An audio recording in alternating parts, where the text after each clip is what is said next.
there's a police state in the school. Yes. So do you think that that's some of the reason why some of the youth don't want to go to school? Oh, certainly. See, we have to recognize that there's no dropout problem in the United States public schools. There's a push-out problem in United States public schools.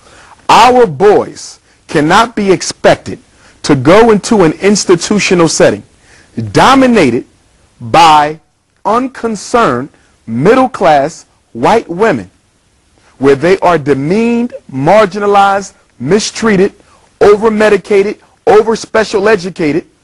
Okay? We cannot expect them to willingly go into a situation that is toxic to their health, toxic to their physical health, and toxic to their mental health, and toxic to their psychological health.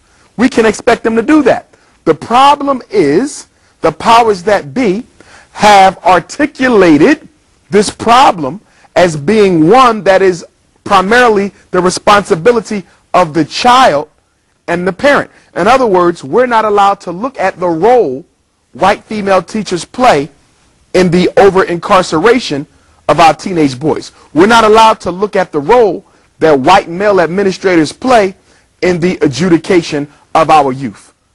Anytime they discuss the problems as it relates to the school-to-prison pipeline, they're always blaming the child, blaming the neighborhood, blaming the parent. Yes, there's responsibility on part of the parent.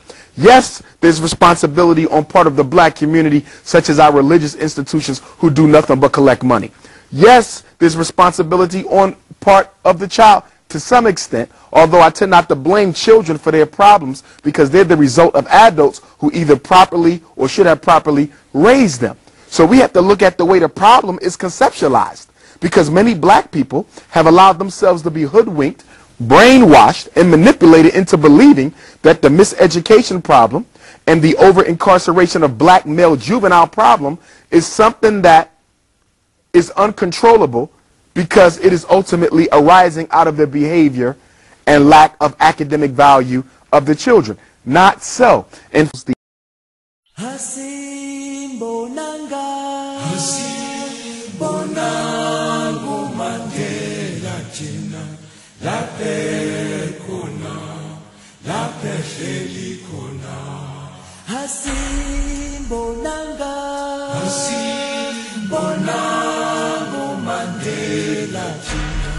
La